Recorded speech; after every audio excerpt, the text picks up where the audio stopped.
Namaste, dignitaries on the dais, of the dais, my colleagues and dear students.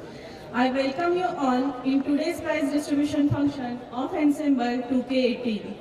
I am privileged and honored to get this opportunity to becoming in charge of our annual gathering Ensemble 2K18. This is the only event where students not only showcase their arts, cultural talent, but also can learn many skills like team building, personality development, management skill, and many more, which serves them as a lifelong learning. As a part of MMCE, through these events, definitely we will see good leaders.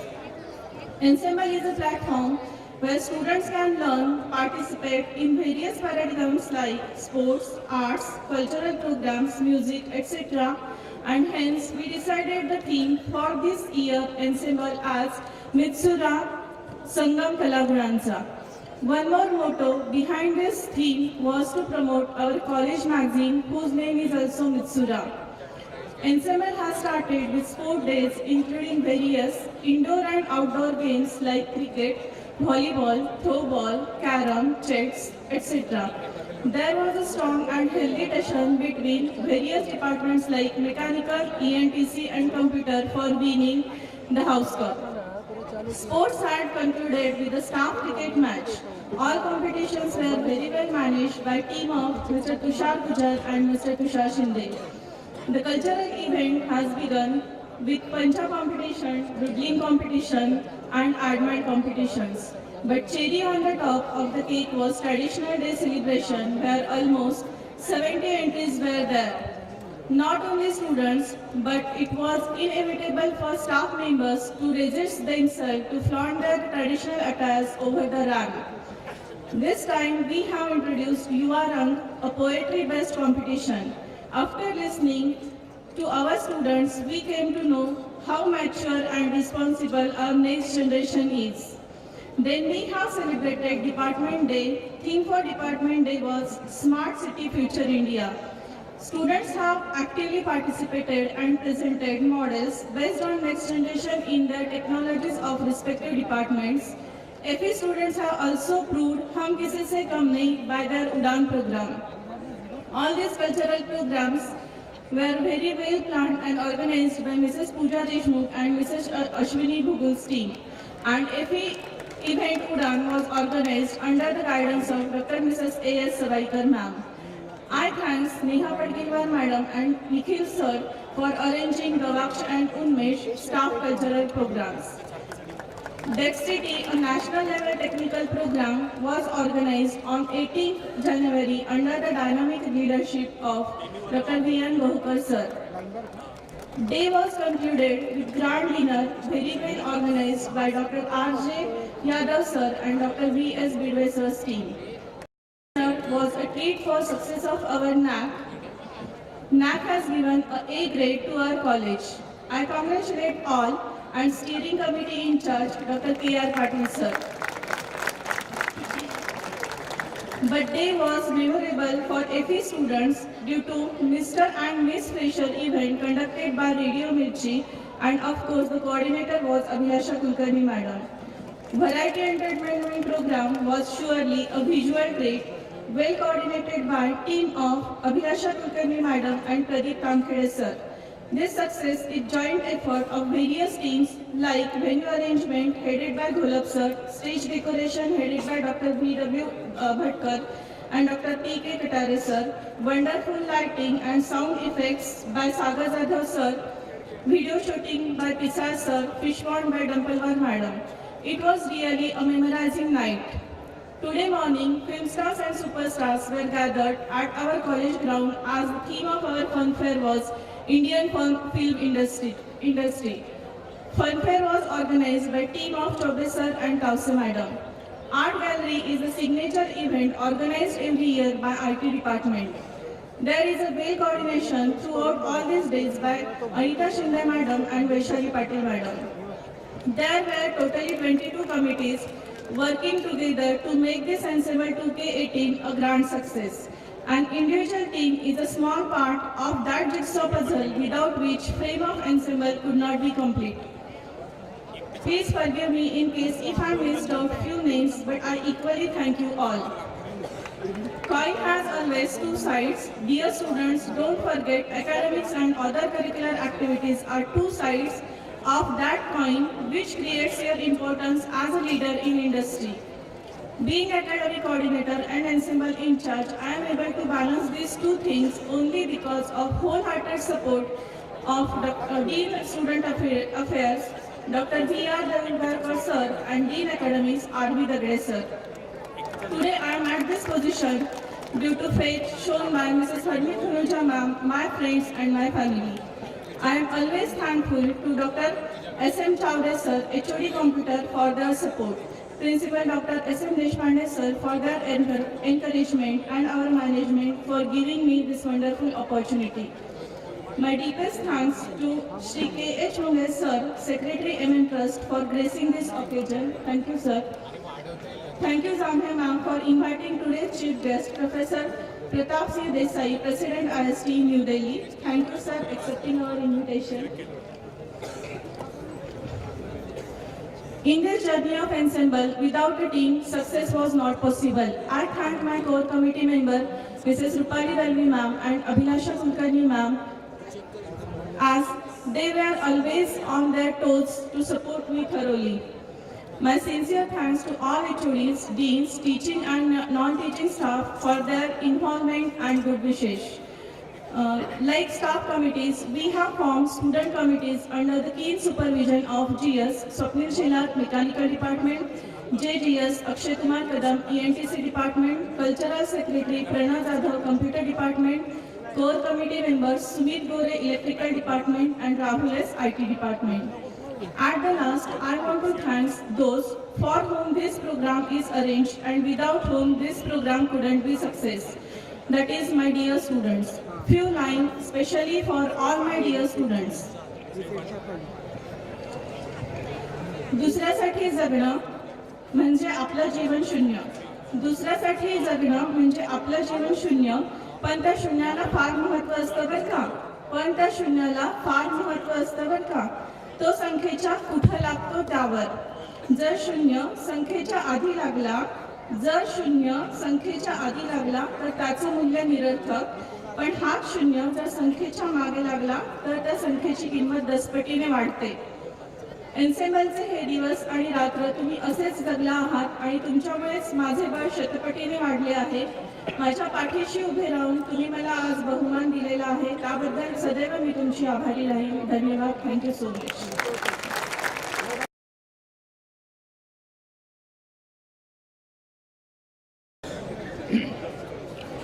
Good evening. Good evening. Thank you. A warm, hearty welcome to all of you. Honorable Desai sir, President IST, Honorable Munge sir, Secretary, Marathon Commander, organizers of this ensemble 18, Sankiti Madam and her 22 teams, Swapnil, Akshay, Pranav, Kapil, RD, Rahul, Sumit, everybody around. Thanks for making this event a grand success. I am happy to see all of you gathered here in a large number. We have enjoyed last week in many ways, whether it was sports, a dinner, dexterity, technical event, which saw this year almost a record number of participants of 684. That is an achievement in itself. The entire atmosphere was charged with enthusiasm, hustle bustle. Everyone was running around, doing something. It was great pleasure to observe all of you working towards common goal. Thanks everyone for participating and encouraging each other. For last 1 year, many things have taken place in our campus. First and foremost, everybody knows is the A grade by NAC. It carries more importance per se because it was our first attempt to get accredited or assessed by a national level team, and we could achieve A grade again it is a great achievement in itself because the score was 3.09. Now in order to achieve this, naturally, of course, we have worked brick by brick over the last 1.5 years. We created a large number of documents to the tune of something like 1100 various files. The record keeping was immense because we have to carry out that record keeping for last couple of years. The record keeping itself gave us assurance of quality. What we have done, what we are doing is of a certain quality. I congratulate once again Dr. K. Patil sir, Dean Administration and his entire team for this achievement. To achieve this, of course, students played a very major role. It is worth mentioning. I personally believe that students' perception, the perception of parents, the perception of industry, alumni, faculty, staff about our institute mattered most. Because during that inspection also, rather visit by the peer team, this issue or this particular aspect was tested by the peer team, how students, how alumni, how parents see this institute. And I am very much glad to mention that the perception has resulted in A grade. Our management, especially Honorable Dadu sir, Mumbai sir, Jitendra Pawar sir, Garge sir, Anna Pawar sir, and everyone for that matter, were keen to see that we achieved this milestone. Their encouragement was critical. At critical juncture, helped us to achieve this grand success. We are thankful to you, sir. Our quality is assessed once. Of course, quality is a continuing journey. It cannot be on-off kind of thing. So naturally, we are moving on those lines. We are moving towards getting accreditation by NBA as well. We are planning to have some accreditation of at least 3 departments in next few months or maybe one semester for that matter, and we'll do it. The management has shown the trust, faith in us. I would like to make mention of the Center of Excellence facility which is being set up in our college. So we have identified 5 areas, one in each of the department. There is high performance computing by computer intelligence by IT department, robotics by mechanical, IO and embedded by ANTC, electrical in PLC and SCADA and corresponding issues. These, my dear students, these are new facilities which are being created with an investment of almost 2.5 crore, that is 50 lakhs each for each of the department. Now this will be very high-end research facility, experimentation facility, which we keep accessible to all students and faculty to do their ideas, nurture their ideas and bring it to the industrial platform. Many leading industries we are looking for as an knowledge partners. Many of them have given their consent, whether it is HP or IBM or for that matter Reni Shaw and everybody has given us the assurance of being a knowledge partner in this endeavor, and we believe our students will get a lot of benefit out of it. Our faculty will be able to see how their academic knowledge will be transformed into something which will be useful to industry. Soon we'll be having added space in the campus, as you can witness the construction activity which is going on. We'll be having 2 floors on this academic complex, or classroom complex we call it, and the entire 7th floor will be now converted into usable area on the top of our 6th floor, which will also house a solar power system, solar panel system which will be connected to the grid of MSCB and actually will be coming in the line of vision of India, modern India, wherein we'll be using the renewable energy for our use. Now these are the positive changes for the betterment of our student community, our faculty, staff, and society at large. We at MMSOE, sir, we are working closely with CII, Maratha Chamber of Commerce, Wiki, ASHRAE, ISHRAE, ISD, IEEE, and so on. The sole notion behind is we want industry forwards to strengthen our industry connect. They need to interact with our students or faculty. We have given a task of faculty, each of the faculty to get connected with one of the other small scale industry. We are starting with small scale industries and they will take students along with them to the feel my student community to get benefit of this connect. We are also members of eYantra virtual labs, which are the initiatives by MHRD through IIT Bombay. They are nodal centers. Our students wholeheartedly participate at national level events like Baha, Go-Kart, Epicycle, RoboCon, and so on. They learn a lot through these participations, bring accolades to the institute. We are very much proud of all of these students. Our students also participate in cultural activities like Virodhya, Purushottam. Our students have participated in NSS, NCC activities. They conduct various events at our campus. Thanks to your participation into this. Summarizing, we have established ourselves as a quote-unquote college with difference. The institute has taken the initiatives in various domains in a short span of 11 years' life. We are very much thankful to management for supporting and encouraging. I thank all my dear students, faculty and staff making our institute unique one. Thanks are due to Honorable Desai sir for blessing the occasion, Mungai sir and others, dignitaries on the dais and off the dais for attending this event. Thank you very much. Have a good night. Good evening.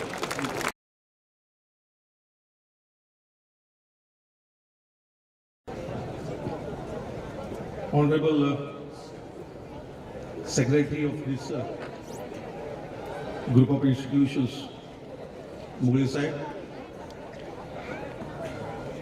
my very near and dear friend and principal of this institute, Deshpande sir, gathering in charge, Shirvale ma'am, Pranav, Akshay, Swapnil, Rupali, Sanskruti, the students who have taken a lot of pains in conducting this event, various heads of departments, my dear colleagues in the faculty, my dear students, ladies and gentlemen. Good evening, one and all. It's a gathering day. I know the day full of excitement, full of youthfulness. I thank the organizers for providing me an opportunity to visit this institute and especially this exciting crowd. When initially I received an invitation, it was, I think, in the first week of this month, and it was changed to this thing. And I said yes, fortunately, because I was yesterday in the Nasik and I was not having any program. After that, I thought I will come here and do this and go back. My programs are usually fixed in the office. And day before yesterday, I got information that I have one more program in Kolhapur today. So from Nasik, I traveled overnight full night to Kolhapur. I completed that program, and at 1 o'clock, I started and I reached here just to meet you people.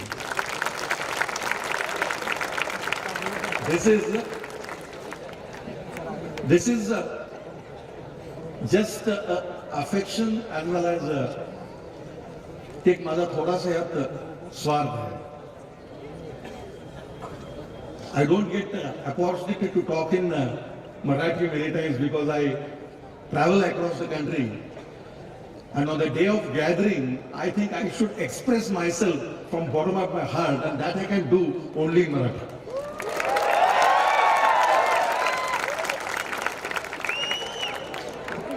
तर मला तुम्ही इथं sir invite केल्याबद्दल मी तुमच्या मनापासून आभार मानतो. सुरुवातीला मी धास्तावलो होतो की पहिल्यांदा या कारणासाठी की आपल्याला पुण्यात जायचं आहे. पुणे म्हणजे विद्वानांची राजधानी. पुण्यात काय बोलायचं. आणि दुसरं म्हणजे गॅदरिंग. गॅदरिंग मध्ये खरं म्हणजे हा एक उत्साहाचा, आनंदाचा, उन्मादाचा, कौतुक करायचा, कौतुक करून घ्यायचा दिवस असतो. आणि अशा वेळी एखाद्या पाहुण्याला बोलून जर भाषण करायला लावलं तर आमच्याकडे एक माही नावाचा सण असतो. माहितीये का माही? माही म्हणजे यात्रा म्हणतात त्याला. आपण ती माही आणि यात्रेत एक फरक असा असतो की माहीच्या दिवशी बोकडं कापतात आणि पाहुण्यांना नॉनव्हेजचं जेवण घालतात. अशी एक महिना असतो पूर्ण. आता सुरू होतो पौर्णिमा. तर माहीच्या जेवणात भेंडीची भाजी असा काहीसा प्रकार गॅदरिंग मध्ये पाहुण्याला बोलून भाषण द्यायला लावणं असं काहीतरी असतं. पण मी काळजी घेईन की ही भेंडीची भाजी आणली होणार नाही. मित्रांनो, की सर्वप्रथम की हा बक्षीस वितरणाचा कार्यक्रम आहे आणि बक्षीस वितरणाच्या कार्यक्रमाला म्हणजे मला कुणाला बक्षीस मिळणार माहित नाही आहे. त्यामुळं अगोदर बक्षिसानंतर परत मी भाषण करणार नाहीये. त्यामुळं ज्यांना जे विजेते आहेत त्या सर्वांना मनपूर्वक शुभेच्छा, अभिनंदन त्यांचं. आणि ज्यांना ह्यावेळी काही मिळालेलं नाही, भाग घेऊन सुद्धा मिळालेलं नाही, अशा लोकांना एक संदेश असा आहे कि ताश के पत्तों से कभी महल नहीं बनता. ताश के पत्तों से कभी महल नहीं बनता. नदी को रोकने से कभी समंदर नहीं बनता. जिंदगी में यूं ही लड़ते रहो यारो, एक जीत से कोई सिकंदर नहीं बनता.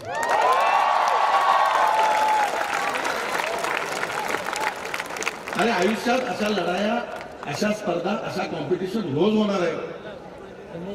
गरज आहे भाग घ्यायची. मी कोल्हापूर माझं गाव आहे आणि कोल्हापूरमध्ये एक ज्योतिबा नावाचं देवस्थान आहे प्रसिद्ध. आणि अशी एक म्हण आहे आमच्याकडं की एका यात्रेनं ज्योतिबा म्हातारा होत नाही. त्यामुळं प्रत्येक वर्षी चैत्र पौर्णिमेला ज्योतिबाची यात्रा होणार, गुलाल खोबरं उधळलं जाणार. कधी ना कधी तर आपल्या मोठ्यात ते पडेल. गरज इतकीच आहे की तुम्हाला त्या यात्रेपर्यंत जायला पाहिजे, तुम्हाला प्रयत्न करायचा. What I wanted to tell you is an individual does not loses when he tries, he loses when he stops trying. ज्यावेळी तो प्रयत्न करायचं सोडून देतो त्यावेळी तो हरत असतो. त्यामुळे त्यावेळी जरी तुम्हाला बक्षीस मिळालं नसेल, यश मिळालं नसेल, तर निश्चितपणाने तुम्हाला पुढच्या वेळी अनेक संधी तुम्हाला यापुढे येणार आहेत. पण गरज इतकीच आहे की तुम्हाला त्यात भाग घ्यावा. प्रयत्न न करता आपोआप काही येत नसतं. फुर्सत नहीं इंसान को घर से मंदिर तक जाने की, फुर्सत नहीं इंसान को घर से मंदिर तक जाने की, और ख्वाहिश रखता है सीधे शमशान से स्वर्ग तक जाने. प्रयत्न केला पाहिजे. प्रयत्न केल्याशिवाय कुठलीही गोष्ट साध्य असत नाही. मी साधं उदाहरण, देशपांडे साहेबांना कदाचित हा विषय माहित असेल, एक उदाहरण म्हणून एक सांगणार आहे तुम्हाला की मी तसा आहे मग teacher by profession but politician by birth.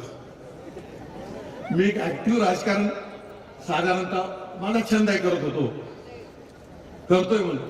आणि एक आयडॉल होता आमच्याकडे, एक शंकर धोंडी पाटील नावाचे व्यक्तिमत्व होतं की अगदी शरद तळवळासारखे धोतर, कोट, टोपी घालायची. अतिशय हुशार माणूस, तळमळीचा माणूस, चळवळीतला माणूस. विधानसभेची निवडणूक आली की फॉर्म भरायची आणि आम्ही त्यांच्यावर जय म्हणून प्रचार करायला पुढे करून आम्हाला दुसरं कामच नव्हतं. शंकर जोशी साहेबांच्या पाठीमागे फिरत राहिला. 1, 2, 3, 4 सलग 4-5 निवडणुका हरल्या आणि तो थोडक्यात हरायचे. पण गड्याचा उत्साह कमी व्हायचा नाही. निवडणूक झाली की दुसऱ्या दिवशी कामाला लागलो आणि निवडणूक आली की फॉर्म भरलाच. आम्ही म्हणायचं साहेब कशाला बस की आता, कोण आपल्याला मतं देत नाही, निवडून येत नाही, कशाला हे तुम्हाला काय करते, निवडणूक लढवायची. आणि एका निवडणुकीत मला वाटतं 1994-95ची घटना 95ची घटना आहे. असंच प्रचार सभेत एका मोठ्या म्हणजे अरे एकदा तर त्याच्या ऐका गुलाल टाका मारायच्या आधी आणि त्यावेळी ते निवडून झाले, आमदार आले. फक्त आमदार झाले नाहीत, द पार्लमेंटरियन ऑफ द इयर हा पुरस्कार त्यांना सातत्यानं मिळत गेला. हे हा मला मुद्दाम तुम्हाला सांगायचं आहे की कुठल्याही अपयशाला किंवा अडचणीला खचून न जाता जर तुम्ही उद्दिष्टाकडे वाटचाल करत राहिला तर निश्चितपणाने यश तुमचं आहे. एखाद्या वेळी तुम्हाला एखादं बक्षीस मिळेल, एखादं यश हे मिळेल, पण ते अंतिम यश नाही आहे. It is a station, it is just a station in the journey of the success. त्यामुळे सातत्यानं प्रयत्न करत राहणे गरजेचं आहे. आणि ते इतक्यासाठी गरजेचं आहे की मी जगभर फिरत असतो, देशभर फिरत असतो, टेक्निकल एज्युकेशनची परिस्थिती खूप वाईट आहे, खूप वाईट आहे. People are talking, industry is talking about the dilution of the quality and deterioration of the class. Government and even World Bank is talking about the climbing rate of unemployment. तुम्हाला बाकीची आकडेवारी माहित आहे, पण एक रिसेंट आकडेवारी सांगतो. 9 नोव्हेंबरला वर्ल्ड बँकेने एक डेटा पब्लिश केलाय आणि त्या डेटामध्ये वर्ल्ड बँकेने असं सांगितलंय की भारतीय इंजिनियर आणि इंजिनिअरिंगची एम्प्लॉयबिलिटी, रोजगार क्षमता जी आहे ती 9%. ह्याचा अर्थ 9% इंजिनियर्स हे आपले रोजगाराला लायक आहेत, नोकरीला लायक आहेत. ह्याचा अर्थ दुसरा असा होतो की 91% आमचे इंजिनियर्स इंडस्ट्रीसाठी नालायक आहेत. हा माझा हे नाही आहे. 9 नोव्हेंबरला वर्ल्ड बँकेनं जो डेटा पडला, ऍक्च्युअली मला पहिल्यांदा प्रश्न पडला, वर्ल्ड बँकेचा आमच्या एम्प्लॉयबिलिटीचा संबंध काय. थोडासा विचार करून लक्षात आलं की आमच्या टिपीप सारख्या योजनेत वर्ल्ड बँक फंड करत असते. त्यामुळे वर्ल्ड बँकेने हे आकडेवारी दिलेली आहे. हे वर्ल्ड बँकेचं म्हणणं आहे. आणि ह्याला पुष्टी देणाऱ्या काही घटना अशा आहेत, हे अनेक हे असतात की एका बाजूनं मी ऑक्टोबरमध्ये I was there in Canada and there was a global summit, वीफ, world engineering education forum. Almost 167 countries represented there. 167 देशांचे प्रतिनिधी होते आणि सगळ्यांचा एक चर्चेचा सूर होता की the biggest challenge now before world industry is how to meet the scarcity of the technocrats. हे जगभरात साधारणतः 120 कोटी ते 2030 पर्यंत लागणार आहेत आणि हे अभियंते कुठं आणायचे. आज 16 लाख अभियंते भारतात तयार होतात, 10 लाख अभियंते सगळ्या जगात तयार होतात, 26 लाख अभियंते आपण तयार करतो जग. ह्या गतीने जर आपण गेलो तर पुढची 70-75 वर्ष लागतील आपल्याला की ही गॅप हा भरून काढायला. एका बाजूला प्रचंड अशा नोकऱ्या आहेत. आज make in India, startup India ह्या सगळ्या स्कीम्स येत आहेत. मिनिस्टर ऑफ कॉमर्सनं पार्लमेंटमध्ये मागच्या बजेट सेशनमध्ये सांगितलंय की फक्त भारतामध्ये पुढच्या 7 वर्षात 3.5 कोटी नोकऱ्या उपलब्ध होतील. अशी जर परिस्थिती आहे तर आज 4 सप्टेंबरला मला एक माझं सौभाग्य की मला ई श्रीधरन नावाच्या मी त्यांना परम हे माझं भाग्य समजेन की ह्यांना साक्षात संत म्हणून आपण इंजिनिअरिंग मध्ये त्यांना भेटायची परवानगी मला मिळाली. ई श्रीधर म्हणजे ज्यांनी कोकण रेल्वे, जो जगभरात बऱ्याच लोकांनी की तो ऑलमोस्ट इम्पॉसिबल इम्फिजिबल प्रोजेक्ट म्हणून सांगितला होता, तो project within time with 0 escalation पूर्ण केला. 0 एस्केलेशन ह्या गोष्टीचा अर्थ तुम्हाला माहित आहे का? सिव्हिलच्या मुलांना माहित असेल की एखादा धरणाचा प्रोजेक्ट 10 कोटीनं 20 कोटीनं सुरू होतो आणि ज्यावेळी तो पूर्ण होतो त्यावेळी त्याच्यावर खर्च झाला असतो 1000 कोटी. त्याला एस्केलेशन होतं. 10 कोटीचा प्रोजेक्ट 1000 कोटीवर नाही. 0 एस्केलेशन कोकण रेल्वे सारखा प्रोजेक्ट त्यांनी पूर्ण केला. दिल्ली सारख्या प्रचंड ट्रॅफिकच्या शहरात ट्रॅफिकला डिस्ट्रीब्युशन अजिबात डिस्टर्ब न होता, कमीत कमी त्रास देता लोकांना दिल्ली मेट्रो त्या माणसानं पूर्ण केली की ज्याच्याबद्दल त्यांना मेट्रोमॅन म्हटलं जातं. अशा इंजिनियरला एका महात्म्याला मला भेटायचा योग आला. 4 सप्टेंबर टीचर्स डेच्या आदल्या दिवशी अहमदाबादला. त्याचं स्टेटमेंट असं आहे की there are lot of engineers around me but unfortunately I cannot hire them. Gentlemen, you are young, you are in the policy making body, do something. आज जर आम्ही नाही केलं तर इतिहास आपल्याला माफ करणार नाही. ही भावना ही सिटीजन्स राहू शकते. जे एका बाजूला प्रचंड अशा नोकऱ्या अवेलेबल आहेत आणि एका बाजूला आमचे अभियंते रोजगारक्षम नाहीत किंवा नोकऱ्या नाही. मी ज्यावेळी आयएसटीचा सर प्रेसिडेंट झालो 2015 साली, आमच्या ऑफिसमध्ये एक ड्रायव्हर आणि एक मेकॅनिकल इंजिनियरची जागा भरायची. एका मेकॅनिकल इंजिनियरच्या पोस्टला 53 ऍप्लिकेशन आले आणि त्यातले शॉर्टलिस्ट करून 2-3 माझ्याकडे पाठवले. मी एकच प्रश्न विचारतो त्यांना की तुला पगार किती पडतो. एक त्यातल्या त्यात चुनचुनीत जो होता तो मला म्हटला, साहेब तुमची ऑर्गनायझेशन खूप मोठी आहे, मी आयएसटीला खूप दिवसापासून ओळखतो आणि मला आयएसटीत काम करायचं आहे. I want to work with the organisation, I want to grow with the organisation. त्याला म्हटले सगळं ठीक आहे, पोटाला नाही मिळालं तर ग्रो कसं होणार, तुला पैसे किती पाहिजे ते अगोदर सांग. नाही तुम्ही काय द्याल ते, तो सांगायला तयार नाही. शेवटी मी म्हणजे ठीक आहे तुला 5,000 रुपये देतोस. मग जरा काय म्हटलं, नाही 5,000 म्हणजे मला पण थोडं बरं वाटलं की 5,000 नाही म्हटलं. ठीक आहे म्हटलं 5,000 नाही तर मग आता सांग तू किती.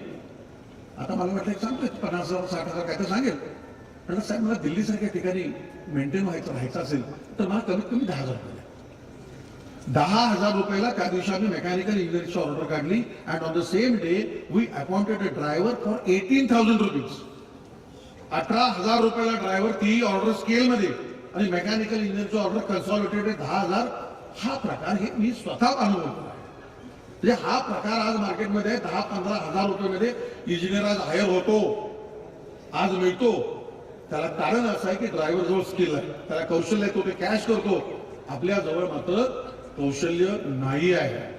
म्हणजे कौशल्य नाही असं मी म्हणणार नाही, कारण संस्कृतमध्ये एक म्हण आहे की अमंत्राक्षर नास्ती नास्ती मूल अनुषदम अयोग्य पुरुषा नसती योजक असला दुर्लभ. की असं एकही अक्षर नाही की ज्याचा मंत्रोच्चारात वापर होत नाही, असं एकही वनस्पती नाही की ज्याचा औषधात वापर होत नाही, आणि तसं एकही व्यक्तिमत्व नाही की जो बिनकामाचं आहे, ज्याच्याकडे कुठलं कौशल्य नाही. प्रत्येक माणसाकडे काही ना काहीतरी कौशल्य आहे. बरं इतकंच आहे की ते आपल्याला आयडेंटिफाय करतात. मी कोण आहे हे आपल्याला ओळखून घेतलं पाहिजे. आज तुम्हाला मी त्याचं उदाहरण साधं अजून एक एक्झाम्पल सांगतो. मी फिरत असतो त्यामुळे घरी राहायला मला कमी मिळतं. ह्या गणपतीत घरच्यांनी सांगितलं होतं की मुलं सुट्टीला येतात, 8 दिवस कुठं जायचं आहे. आता घरचा आदेश म्हटलं मानलं, गेलो. पहिल्या दिवशी चहा पित असताना शांतपणे बसलो होतो. किचन मधून ऑर्डर आली. अहो म्हणते की माझा बीपी शूट होत आहे. बेसिनचा टॅप लीक होतो. म्हटलं मी काय करू, तो रिपेअर करून घ्या. म्हटलं आयएसटीचा अध्यक्ष मी देश लेवलला काम करतोय, काय कचरा करते काय मला, ते मला काही सांगायचं नाही. ते म्हणजे मी doctor, my wife is doctor, medical doctor, तुम्ही इंजिनियर आहात आणि मेकॅनिकल इंजिनियर आहात, टॅप हे होतो हे तुमचं काम आहे. हो कधी कधी खरं म्हणजे बायका समजतात तितका नवरा नालायक नसतो. पण आई समजते इतका तो सोजवळी नसतो.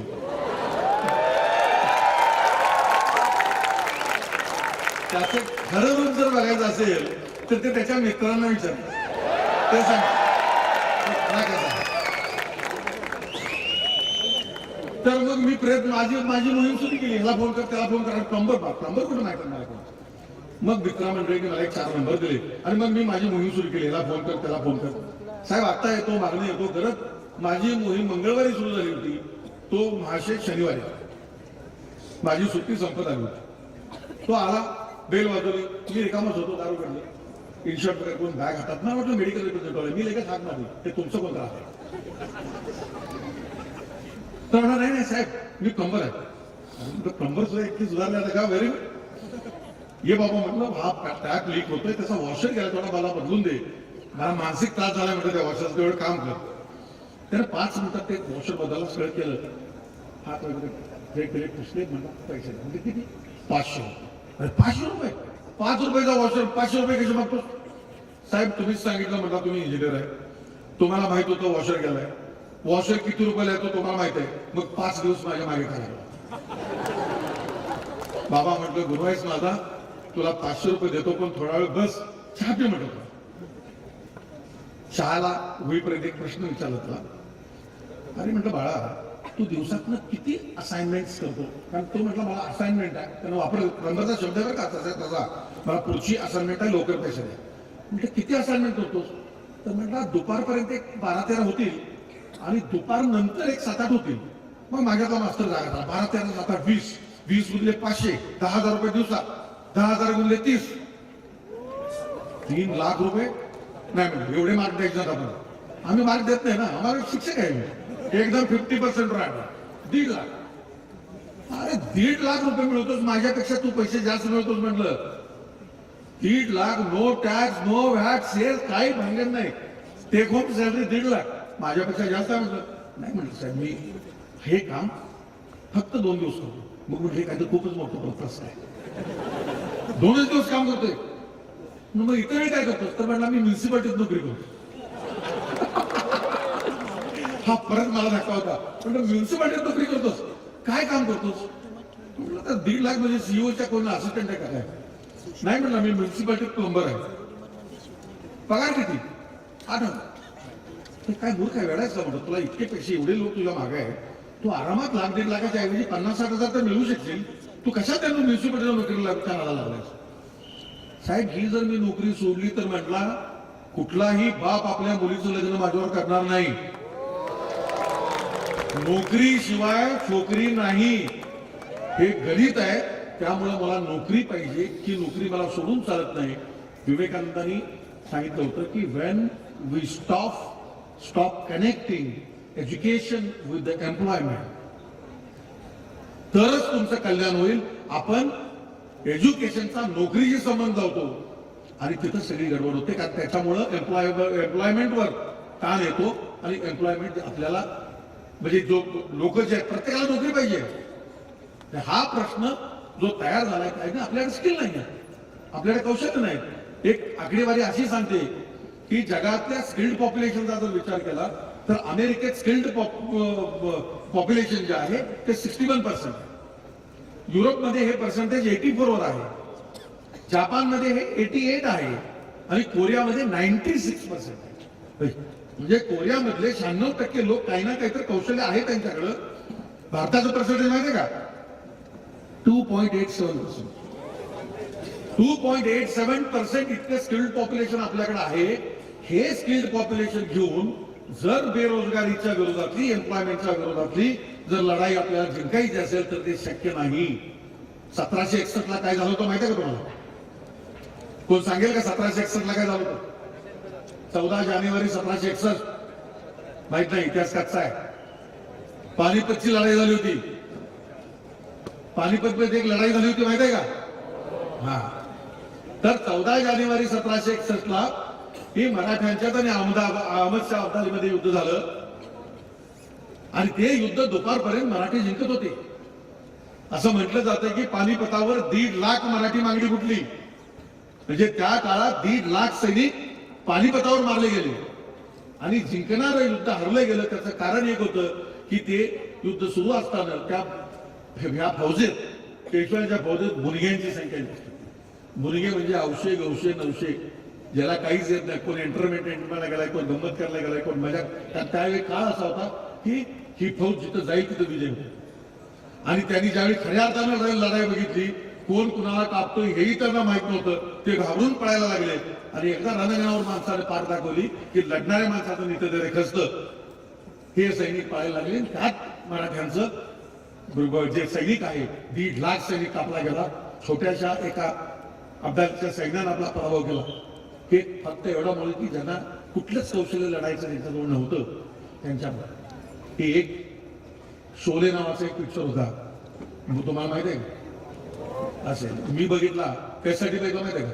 स्टीम इंजिन आम्ही शिकलो होतो आणि स्टीम इंजिन त्यावेळी नव्हतेच. आता स्टीम इंजिन कुठं बघायचं? आम्ही वालचंद कॉलेजवर गेलो, तिथे मॉडेल होतं, ते वर्किंग नव्हतं. मग कोणतं सांगितलं स्टीम इंजिन शोलेत आहे. म्हणून शोले बघायला गेलो. शोलेत ते रेल्वे स्टीम इंजिनवर चालणार. मला सांगायचं होतं, एक हेतू इतकाच आहे की त्यात एक डायलॉग आहे ते अमजद खानचा, गब्बर सिंग, अरे हो सांभा, सुना है ठाकुर ने हिजड़ों की फौज बनाई. असा एक कक्ष आहे. सांगायचं तात्पर्य इतकंच आहे की अशी फौज घेऊन आपल्याला ही बेरोजगारीच्या विरोधातली, एम्प्लॉयमेंटच्या विरोधातली लढाई लढता येणार नाही. ही लढाई लढायची असेल तर बेस नॉलेज पाहिजेच, त्याच्याबरोबर काहीतरी कौशल्य तुम्हाला पाहिजे. आणि ही कौशल्य आत्मसात करायचं काम हे आपलं आहे. आपण सगळ्यांनी मिळून ज्यावेळी ह्या दृष्टीनं प्रयत्न करू की आपण करतो काय, हे खूप हे आपण करतो, फक्त शिक्षक शिकवतात, आपण ऐकतो, ते आठवतो, ते लिहितो. बेंजामिन फ्रँकलिनने एकदा सांगितलं आहे, you tell me I will forget, you teach me I will remember, you involve me then I will learn. आपण काय करतो, आपण मधल्या टप्प्यात आहे, यू टीच रिमेंबर. शिक्षक सांगतात, आपण आठवतो, परीक्षेत तेच वाचून साठवतो, परीक्षेत विदाउट डायजेशन ओमिट करून टाकतो. झालं, आम्ही पेपर तपासतो, मार्क्स देतो, पास झाला की इंजिनिअरिंगचा ठप्पा लागला. येतंय काय? माझा मुलगा 12वीची परीक्षा पास झाला, 2 वर्षापूर्वीची घटना आहे. आणि 5-7 मध्ये काय पास, 12वी झाल्यानंतर इंजिनिअरिंगच्या ऍडमिशनला वेळ असतो. मला 1 महिना 1.5 महिना गेला असेल. एका वेळी सहज मला वेळ होता, बोलवलं, काय रे म्हणलं, हा मला हे सांग काय अमुक आमच्याकडे जरा पोरं आडत आली की शब्द वेगळा. मला म्हणजे पप्पा काय डोक्यावर पडलाय, तुम्ही पाडताय की पप्पा डोक्यावर पडलाय काय म्हणजे वेळ लागलाय. तो काय झालं, काय आय एम ओके. परीक्षा कधी, अभ्यास कधी, आता तुम्ही विचारताय, झाले की त्यावेळी वाचलं, लिहिलं, मार्क बघा, त्याच्यात नको ते विचारतात. आवर ब्रेन्स आर सो फॉर्मॅटेड की वाचायचं ते परीक्षेच्या दिवशीपर्यंत लक्षात राहतं, पेपर झाला की कदाचित संध्याकाळी येत नाही. ही परिस्थिती, हे महात्मा गांधींनी एकदा सांगितलेलं आहे की do the thing as if you are going to die tomorrow. गोष्ट करताना असं काम एखादं करायचं असेल तर उद्या आपण कदाचित मरणार आहोत, म्हणून त्या जिद्दीने काम करा. And learn as if you are going to live for ever. शिकताना असं शिका की आपण कधीही मरणार नाही. त्यामुळे हे टीचिंग लर्निंगचा जो प्रकार आहे, ते लर्निंगच्या बाबतीत मुलांना ह्या गोष्टी खूप क्रिटिकल आहेत. आणि ह्या गोष्टी फक्त अभ्यासानं, पाठांतर करून, वाचून तुमचा आमचा टिकाव लागणार नाही. इंडस्ट्री खूप झपाट्याने बदलते आहे, कारण इंडस्ट्री बदलते, त्याच्यामुळं इंडस्ट्रीच्या लोकांच्या बद्दलच्या अपेक्षा बदलतात. कारण तुम्ही असं म्हणाल की हीच एज्युकेशन सिस्टीमनं सत्यानारायणला तयार केलाय, ह्याच एज्युकेशन सिस्टीमनं सुंदर पिचाई तयार केलाय, मग मी का होऊ शकत नाही. सत्यानारायणला सुंदर पिचाई जरी रोल मॉडेल असतील तर आत्ताचा काळ बदललेला आहे. मागच्या 500 वर्षात जे घडलेलं नाही त्या 50 वर्षात घडलंय. त्या 50 वर्षात जे घडलेलं नाही त्या 5 वर्षात घडतंय. त्या 5 वर्षात जी इनोव्हेशन झाली नाही ती या 5 महिन्यात होत आहे. इतका rate of change of technology tremendous आहे. त्याच्यामुळे इंडस्ट्री बदलते. नोकिया सारखी कंपनी जी 1600 कोटी रुपयाचा, 16,000 कोटीचा फायदा 1996 साली एका वर्षात करणारी विकावी लागली मायक्रोसॉफ्ट. ब्लॅकबेरी 97 कोटी हँडसेट तयार असताना कंपनी फेअरडील कॉर्पोरेशनला विकावी लागली. तोच प्रकार कोडॅकचा फुजीफिल्म टेक ओव्हर केलं, कोडॅक निघून गेला. इंडस्ट्री एकापेक्षा एक मार्केटमधनं बाहेर फेकल्या जातात, कारण they are not maintaining the pace. आणि तो जर पेस आपण मेंटेन नाही केला, आपण नाही बदललो, तर आपण जसे आत्ता फेकले जातोय तसे उद्या ह्यातनं फेकले जाणार आहोत. ही सावध व्हायची आताची वेळ. हे स्वतःला, मित्रांनो, स्वतःला ओळखायची.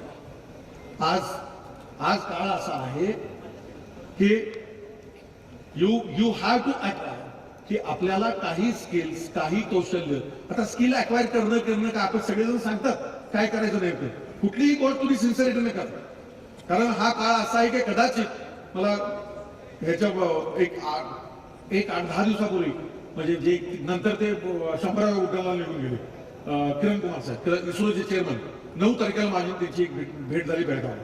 ते एका कार्यक्रमाला आले होते आणि त्यानंतर 11 तारखेला प्रक्षेपण झाले 100व्या उपग्रहाचं, त्यानंतर ते रिटायर झाले. तर किरण कुमार साहेबांनी असं मला सांगितलं त्यावेळी की 2025 ते 30 पर्यंत 70% नोकऱ्या आता ज्या आहेत नष्ट होणार. नष्ट होणार म्हणजे काय होणार, तर म्हणजे तितक्याच नोकऱ्या येणार आहेत, पण त्या काय येणार आहे आम्हाला माहिती. We cannot predict that. इतक्या झपाट्याने टेक्नॉलॉजी बदलते. मग असा जर बदल होणार असेल, तुम्ही जे शिकणार आहात तेच जर अपडेट होणार असेल तर काय. त्या गोष्टीला continuous learning, delearning and relearning, ह्या गोष्टी आपल्याला आत्मसात कराव्या लागतील. हे करणं खूप गरजेचं आहे. कारण विद्यार्थ्यांची परिस्थिती खूप विचित्र आहे. मी एका ह्याला गेलो होतो, मला मुह आवरत नाही म्हणून मी सांगतो, तुमचा वेळ घेतोय पण तुम्हाला सांगणं गरजेचं आहे की एका विद्यार्थ्यांचं कन्व्हेन्शन होतं आणि एक विद्यार्थी AICTE चेअरमन माझ्याकडे होते आणि एक विद्यार्थी म्हटला, सर मला 2 मिनिटं बोलायचं. ते AICTE chairman IST chairman direct बसलेत आणि विद्यार्थ्याला कोण बोलतो ते संयोजकांनी त्याला थोपवलं. मी सरसरचे उद्देश सांगितलं, सर आपण संधी देऊ का? सरसर उद्देश सर तसे एकदम हे अगदी म्हणजे बोलायला ते खूप दिवसाने एक चांगला लीडर AICTEला मिळाला. तर विद्यार्थी आला, तो येतानाच म्हटला की मला 2 मिनिटं दिली, मी एकाच मिनिटात सांगा. आणि आला त्याने काही बोलला नाही, त्याने एक शेर म्हटला, 4 ओळी म्हटल्या. त्या अशा होत्या, हर सब्जेक्ट के होठों का जाम हुए हम, हर सब्जेक्ट के होठों का जाम हुए हम, हर एग्जाम के बाजार में सरेआम हुए हम, कितनी बदनसीब है किस्मत तो हमारी देखिए, बोली वही नहीं लगाता जिसके लिए नीलाम हुए हम. दिस इज द सिच्युएशन. जे करायचं आहे सिस्टीमने ठरवून दिले. आम्ही म्हणतो प्रॅक्टिकल करा, तुम्ही करताय. आम्ही म्हणतो असाइनमेंट लिहा, तुम्ही लिहिताय. एक्झाम द्या, देताय. एवढं सगळं झाल्यानंतर जर सगळं झाल्यावर कोण म्हणतात तर यू आर नॉट एम्प्लॉयबल, मग आम्ही काय करायचं? हा प्रश्न खूप गंभीर आहे. ह्या प्रश्नाला आपल्या सगळ्यांना मिळून त्या गोष्टीला वाचा फोडावी लागेल. हे मी म्हणतोय, सांगतोय, ह्या गोष्टी तशी ओव्हरनाईट मध्ये 15 दिवसात, महिन्यात होण्यासारखं नाही. अवघड आहे, पण अवघड आहे म्हणून अशक्य नाही. कारण ते APJ अब्दुल कलाम सांगतात, all birds find shelter in the rains, only eagle flies about the clouds to avoid the rain. गरुड ढगांच्या वरती उडतो, त्यामुळे पावसाचा त्याला आपोआप बचाव होतो. त्यामुळे ह्या संकटाचे जे ढग आहेत त्याच्यावरून आपल्याला विचार करावा लागेल आणि हे करणं हे आपल्या समोर आहे. 3 गोष्टी ह्या निमित्ताने तुम्हाला सांगणार आहे की पहिली जी गोष्ट आहे यातली, मी मुद्दाम सांगायचं म्हणून आलो तुम्हाला. One is don't allow the curiosity in yourself to die. तुमच्यातली जी क्युरियोसिटी आहे ती मरू देऊ नका, कारण क्युरियोसिटी बिल्ड्स अ नेशन. परत I will quote of APJ Abdul Kalam. He said that curiosity leads to imagination. Imagination leads to thinking. Thinking leads to creativity. Creativity leads to blossom. Blossom leads to research. Research leads to innovation, and innovation builds a nation. This is only because of the curiosity. जी curiosity आपण शालेय जीवनातच संपूर्ण बसतो. मुलं शाळेला जायला गेली की प्रश्न विचारायचं बंद करतात. कदाचित त्यांना शिक्षकांच्याकडे रिस्पॉन्स मिळत नाही, किंवा कदाचित ती इतरांना घाबरतात की माझी टिंगल होईल, माझी चेष्टा होईल, माझी निंदा होईल. अरे निंदा तो उसकी होती है जो जिंदा होता है, वरना मुर्दों को ती तारीफ ही होती है. ह्या चेष्टा कुचेष्टा ह्या गोष्टींना त्या विचारात न घेता तुमच्यात ती क्युरियोसिटी जिवंत ठेवा. जर तुमच्यात क्युरियोसिटी जिवंत असेल तर निश्चितपणाने तुम्ही शिकू शकाल, तुम्ही विचार करू शकाल. आणि गांधींचं मला सांगितलं, मी the person who knows how to think need not how to talk. Build character. एक चारित्र संपन्न व्यक्ती घडायचा प्रयत्न करा, कारण individual character creates makes a national character. Babasaheb आंबेडकरांनी सांगितलंय, the educated person without characterless educated person is more dangerous than the beast. आज बघतो हा पूल पडला, ही इमारत कोसळली. एथिक्स, बिझनेस एथिक्स, कॅरेक्टर, हे कॅरेक्टर तुमच्यात असायला पाहिजे, खूप जपलं पाहिजे ह्याच्यात. आणि तिसरी गोष्ट आहे, ही स्वतःला ओळखायची. आपल्याकडे खूप गोष्टी आहेत, पण आपल्याला माहिती असतं की प्रत्येक माणसाला परमेश्वर हिरा म्हणून पैदा करत असतो, पण चमकतो तोच की ज्याच्याजवळ घणाचे घाव सहन करायची क्षमता असते. तर हिऱ्यासारखं चमकायचं असेल तर घणाचे घाव सोसायची तयारी तुम्हाला ठेवली पाहिजे. मी एक छोटीशी गोष्ट सांगेन तुम्हाला की एक धनगर असतो, तो मेंढपाळी करत असतो आणि तो मेंढर घेऊन जातो डोंगरात आणि त्याला एक वाघाचं पिल्लू सांगतो. ते डोळे उघडलेलं पिल्लू नसतं, तो ते घेऊन येतो आणि त्या मायेनं त्याला सांभाळतो, त्याला शेळींचं बकरींचं दूध पाजतो आणि ते वाघ मोठा मोठा मोठा त्या मेंढ्याच्या कळपानं राहायला लागतो. तो मेंढ्यांना फिरायचा, इकडे तिकडे फिरायचं, सगळं करायला लागतो. आणि जंगलात ज्यावेळी मेंढ्या जातील त्यावेळी वाघाची रकाळी ऐकवली की सगळ्या मेंढ्या पाळायच्या. वाघ दिसला की सगळ्या मेंढ्या पाळायच्या. मेंढ्या पळाली की हाय पळायचा. मग एकदा पाणी प्यायला ते एका तलावावर जातात आणि सगळ्या मेंढ्या पाणी पित असतात. हा पाणी प्यायला जातोय तर म्हणजे वाघाची एक जन्मजात सवय असते, तो डोळे मिटून पाहतो. त्या दिवशी काय तर होतं, ते जे डोळे उघडतात, पाण्यात वाघ बघतो तो पळतो. पाण्यात वाघाला म्हणून तो घाबरून पळतो. बाकी मेंढ्या तर राहतच आहेत. आपलं काय तर चुकलं असं वाटतं त्याला, परत जातो. परत बघतो, परत वाघ म्हणतो, परत पळतो. परत मेंढ्या आहेतच. काय तर प्रॉब्लेम आहे, थोडं कळतं त्याला, परत जातो. गेल्यावर जरा हळू डोळे उघडून बघतो, आहे वाघ आहे. मेंढ्या पळत नाही म्हणजे वाघ काय, जरा हालतो, वाघ पण हालतो. जरा मान हलवतो, वाघ मान हलवतो. मग त्याला कळतं मी वाघ आहे.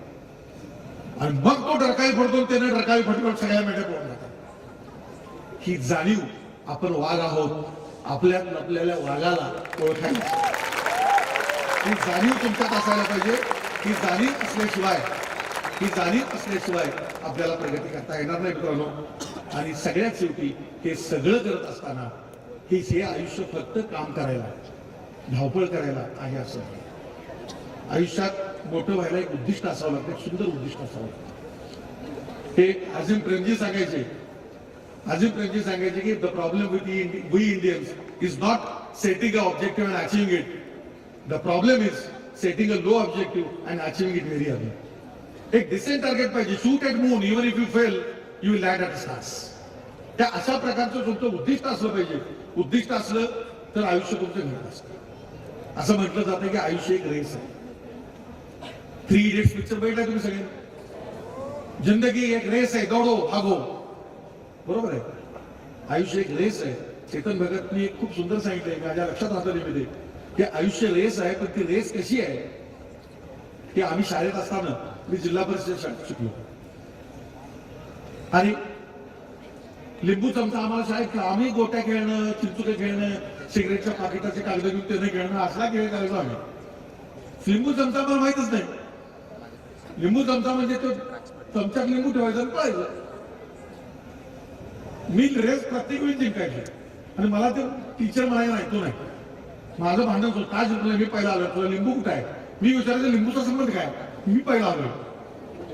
खेळ कधी माहितच नव्हता. तर आयुष्य ही रेस आहे, ही लिंबू चमचा. हे you have to complete the race keeping हे लिंबू जे आहेत हेल्थ आणि रिलेशनशिपचे, हे इंटॅक्ट ठेवून तुम्हाला रेस पूर्ण करायचे. फक्त पळून रेस पूर्ण करायचे. तुमची हेल्थ चांगली पाहिजे, तुमचे रिलेशन चांगले पाहिजे. एखाद्या अवॉर्ड पद्मश्री मिळालं आणि त्या दिवशी पोरगं ड्रग्सच्या व्यापारात तोंडात गेलं तर त्या पद्मश्रीला काही किंमत नाही. बरोबर. ड्रीम कार एखाद्याची आहे, जागवार घ्यायची आहे मला, आयुष्यभर मरमर मेलो, जागवार घेतली पण घी प्रिन्स स्पॉन्डिलोसिस सुरू झालं, त्या जागवारचा काही उपयोग नाही. मार्केटिंगची आवड आहे पण डोकं फुल ऑफ टेन्शन, काही उपयोग नाही. ह्या सगळ्या गोष्टी सांभाळून जर तुम्ही हे करत असाल तर ह्या गोष्टींना काहीतरी महत्व असतं. Take life sincerely, not seriously, enjoy your life, हेही करायला पाहिजे. इथून पुढे तुम्ही लकी असाल तर 50 वर्ष, तुम्ही 50 ते 60 वर्ष जगाल. 60 वर्ष म्हणजे 3,000 आठवडे होतील. खूप मोठा कालावधी नाही. हे 3,000 आठवडे काम करायचं असेल तर 3,000 त्याला वीकेंड सुद्धा आहे. हे वीकेंड एन्जॉय करण्यासाठी. आणि कॉलेज करत असताना काही क्लास बंक, सम क्लासेस, काही फरक पडत नाही त्यांना. काही classes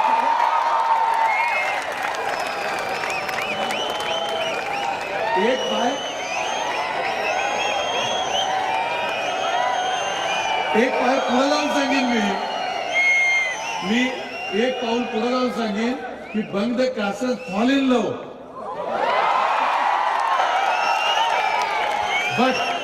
but it should not be one side.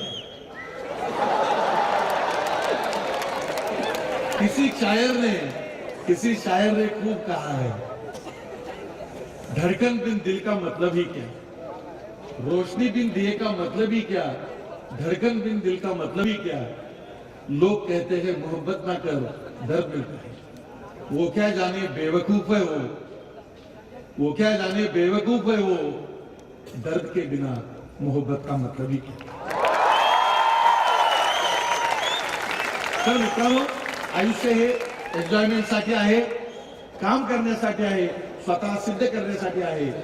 फक्त little change in attitude, little change in the system, त्या थोड्या गोष्टींचं जर आपण भान पाळलं तर निश्चितपणाने आपण आयुष्यात यशस्वी होऊ. असं म्हटलं जातं की नजर को बदलो तो नजारे बदल जाते हैं. सोच को बदलो तो सितारे बदल जाते हैं, कश्तियां बदलने की जरूरत नहीं है, दिशा को बदलो तो किनारे खुद ब खुद बदल जाते हैं। जय हिंद।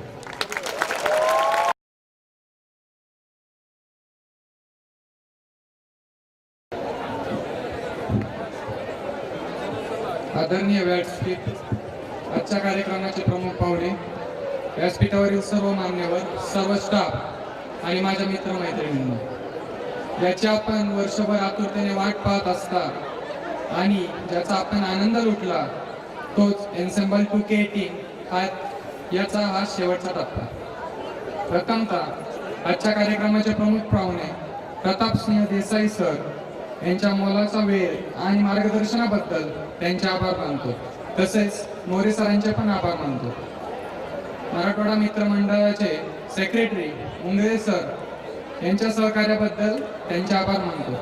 आपल्या कॉलेजचे प्रिन्सिपल डॉक्टर देशपांडे सर यांच्या मार्गदर्शनाबद्दल मी त्यांच्या मनापासून आभार मानतो। सर्व डिपार्टमेंटचे एचओडीज अँड डीन्स यांचेही मनापासून आभार मानतो। यानंतर ensemble in charge संकीर्ती ma'am and co in charge Rupali ma'am यांच्या सहयोगाबद्दल मी त्यांचे आभार मानतो। आपण काल ज्या कार्यक्रमाचा म्हणजे व्हरायटी एंटरटेनमेंटचा आस्वाद घेतला त्याच्या in charge Abhilasha Kulkarni ma'am and co in charge Tamkade sir यांच्याही मनापासून आभार मानतो। यानंतर कार्यक्रमाचे ज्यांचे प्रत्यक्ष आणि अप्रत्यक्षपणे सहकार्य लाभले त्या सर्वांचे मनापासून आभार मानतो। मित्रांनो, या वर्षीचा गॅदरिंग सेक्रेटरी म्हणून माझी निवड केल्याबद्दल आपण सर्वांचे आभार मानतो। या एन्सेम्बल 2K18 मध्ये जे काही चांगलं घडलं असेल ते मी सर्वांना तुम्हाला अर्पण करतो आणि माझ्या या धावपळीत काही चूक झाली असेल तर सर्वांची दिलगिरी व्यक्त करतो। शेवटी जाताना 4च ओळी म्हणू इच्छितो, मातीत आलोया मातीत रंगणार, मातीत आलोया मातीत रंगणार, मातीचा या उद्या इतिहास सांगणार, मातीत लपलेला मी एक अंश त्याचा, मातीत लपलेला मी एक अंश त्याचा, मी कोण काय पुसता, मी विद्यार्थी MMC व्हायचा, विद्यार्थी MMC व्हायचा। धन्यवाद।